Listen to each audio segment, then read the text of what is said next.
Hi. అప్పటికప్పుడు మనసులో ఏదైనా లెక్క చేయాల్సొచ్చినప్పుడు ఆ ఒత్తిడి ఎలా ఉంటుందో మనందరికీ తెలుసు కదా. మరి మీరే ఒక క్యాలిక్యులేటర్ కన్నా ఫాస్ట్ అని నేను చెప్తే? ఈ విశ్లేషణలో మనం మెంటల్ మ్యాథ్స్ ప్రపంచంలోకి వెళ్ళిపోదాం. మన బ్రెయిన్ని ఒక సూపర్ కంప్యూటర్గా మార్చే కొన్ని అద్భుతమైన టెక్నిక్స్ నేర్చుకోబోతున్నాం. సరే, మన ప్రయాణం ఎలా ఉండబోతుందో చూద్దాం. ముందుగా మనందరికీ ఎదురయ్యే ఒక కామన్ ప్రాబ్లంతో స్టార్ట్ చేద్దాం. ఆ తర్వాత దాన్ని సాల్వ్ చేయడానికి 3 పవర్ఫుల్ టెక్నిక్స్ చూద్దాం. ఒక్కోదానికి ఒక్కో స్పెషాలిటీ ఉంది. ఇక చివర్లో ఇది కేవలం ఓ ట్రిక్ మాత్రమే కాదని, దీనివల్ల ఇంకా చాలా ప్రయోజనాలున్నాయని తెలుసుకుందాం. రెడీనా? Let's start. ఒక్కసారి ఊహించుకోండి, మీరొక ఇంపార్టెంట్ మీటింగ్లో ఉన్నారు, లేదా ఫ్రెండ్స్తో మాట్లాడుతున్నారు. అప్పుడే ఎవరో సడన్గా ఒక లెక్క అడిగారు. చేతిలో పెన్ లేదు, పేపర్ లేదు, ఫోన్లో క్యాల్కులేటర్ తీసే టైం అంతకన్నా లేదు. ఆ సిట్యువేషన్లో వచ్చే ప్రెషర్ మనకు తెలిసిందే కదా. ఆ ఫీలింగ్నే మనమీరోజు బ్రేక్ చేయబోతున్నాం. ఇదిగోండి, మన ముందున్న అసలు సవాలిదే. 47 ఇంటూ 84. ఒక్క నిమిషం ఆలోచించండి. దీన్ని మైండ్లో ఎలా చేస్తారు? చూడ్డానికి చాలా పెద్ద లెక్కలా, కష్టంగా అనిపిస్తోంది కదా. కాని నమ్మండి, ఈ సెషన్ చివరికొచ్చేసరికి ఇది మీకు చాలా సింపుల్గా అనిపిస్తుంది. ఓకే, మరి ఇంత పెద్ద లెక్కను ఎలా సాల్వ్ చేయాలి? చాలామంది కామన్గా వాడే మొదటి పద్ధతితో మొదలుపెడదాం. అదే దాని చిన్న చిన్న ముక్కలుగా విడగొట్టడం. ఈ ఫాయిల్ అనే పదం చూడగానే ఎక్కడో స్కూల్లో ఆల్జిబ్రా క్లాస్ గుర్తొచ్చిందా? అవును, ఈక్వేషన్స్ కోసం వాడే ఈ పద్ధతికి మనం చేసే మెంటల్ మ్యాథ్స్కి ఏంటి సంబంధం అనుకుంటున్నారా?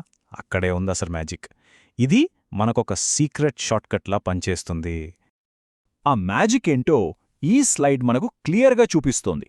చూడండి, 47 ఇంటూ 84 బదులు మనం 40 ప్లస్ 7 ని 80 ప్లస్ 4తో గుణిస్తున్నాం.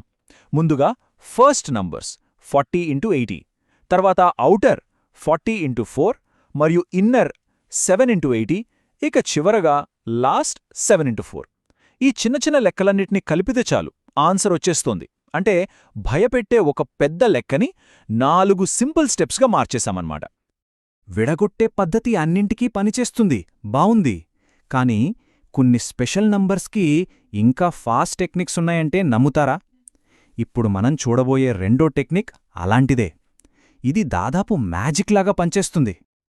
ఈ పద్ధతి మన ప్రాచీన వేదగణితం నుండి వచ్చింది.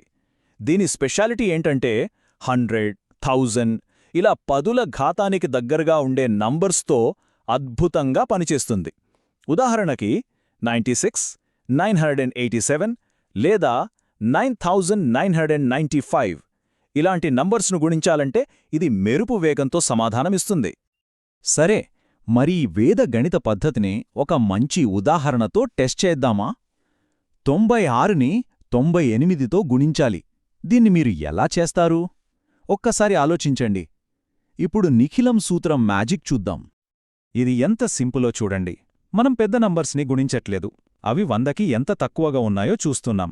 అంటే -4 మరియు -2. ఆ చిన్న నంబర్స్ని గుణిస్తే -4 ఇంటూ -2 మన ఆన్సర్ చివరి భాగం 08 వచ్చేసింది.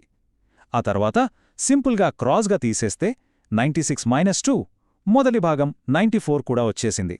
అంతే, పెద్ద గుణకారాలే లేవు, అయినా ఆన్సర్ వచ్చేసింది. ఇది దాదాపు ఒక చీట్ కోడ్ లాంటిది కదా. ఇప్పటిదాకా మనం ఒక జనరల్ మెథడ్, ఒక స్పెషల్ మెథడ్ చూశాం. ఇప్పుడు ఈ రెండిటిలోని మంచి లక్షణాలని కలిపిన ఒక పద్ధతిని చూద్దాం. అదే క్రిస్ క్రాస్ సిస్టమ్. ఇది ఎలాంటి నంబర్స్కైనా పనిచేస్తుంది. పైగా ఆన్సర్ని step by step, digit by digit మనమే నిర్మించుకోవచ్చు. ఈ సిస్టమ్ వెనక ఉన్న కథ చాలా స్ఫూర్తిదాయకమైనది. దీని కనిపెట్టిన వ్యక్తి ఒక నాజీ కాన్సంట్రేషన్ క్యాంపులో ఖైదీగా ఉన్నప్పుడు ఆ భయంకరమైన పరిస్థితుల్లో తన మైండ్ని షార్ప్గా, యాక్టివ్గా ఉంచుకోవడానికి ఒక మార్గంగా దీన్ని అభివృద్ధి చేశారు. ఇది మనిషి యొక్క పట్టుదలకి, తెలివితేటలకి ఒక గొప్ప నిదర్శనం. ఈ పద్ధతి ఎంత అద్భుతంగా ఉందో చూడండి. మనం కుడి నుంచి ఎడమకు ఒక్కో అంకెని బిల్డ్ చేసుకుంటూ వెళ్తున్నాం. మొదట ఒకట్ల స్థానం, తరువాత పదుల స్థానం కోసం క్రాస్గా మల్టిప్లై చేసి కలపడం, చివరగా వందల స్థానం. మనస్సులో పెద్ద పెద్ద నంబర్స్ గుర్తుపెట్టుకోవాల్సిన అవసరం లేకుండానే మన ఆన్సర్ స్టెప్ బై స్టెప్ వచ్చేస్తుంది. ఓకే, ఇన్ని అద్భుతమైన ట్రిక్స్ నేర్చుకున్నాం. కానీ ఇవన్నీ కేవలం పార్టీ ట్రిక్స్ మాత్రమేనా? అంటే సరదాగా చేసి చూపించడానికేనా? లేక మన బ్రెయిన్కి ఇలాంటి మెంటల్ ఎక్సర్సైజ్ ఇవ్వడం వల్ల నిజంగా ఏదైనా ఉపయోగముందా? ఇప్పుడు మన విశ్లేషణ ఎలా చెయ్యాలి అనే దగ్గర నుండి ఎందుకు చెయ్యాలి అనే వైపు వెళ్తోంది. ఈ స్కిల్ నేర్చుకోవడం వల్ల మన నిజ జీవితంలో, ముఖ్యంగా కాంపిటేటివ్ ఎగ్జామ్స్ లాంటి వాటిలో ఏమైనా ప్రభావముంటుందా? చూద్దాం. ఇది కేవలం మనం చెప్పుకునే మాట కాదు, దీని వెనక సైన్స్ కూడా ఉంది. రీసెర్చర్స్ ఏం చేశారంటే మెంటల్ మ్యాథ్స్లో బాగా ట్రైనింగ్ తీసుకున్న పిల్లల్ని అంతగా ట్రైనింగ్ లేని పిల్లలతో పోల్చి చూశారు. ఈ లాంగ్ టర్మ్ ప్రాక్టీస్ వల్ల నిజంగా ఏమైనా మార్పు వస్తుందా అని తెలుసుకోవాలనుకున్నారు. ఫలితాలు చాలా ఆసక్తికరంగా ఉన్నాయి. ఎక్కువ కాలం ప్రాక్టీస్ చేసిన పిల్లలు కేవలం లెక్కల్లోనే కాదు, వాళ్ల short term memory, problem solving skills, ఇంకా ఒక విషయాన్ని ఊహించుకునే సామర్థ్యం వంటి వాటిలో కూడా చాలా మెరుగ్గా ఉన్నారని తేలింది. అంటే ఇది వాళ్ల బ్రెయిన్కి ఓవరాల్గా ఒక మంచి వర్కౌట్లా పనిచేస్తోందన్నమాట.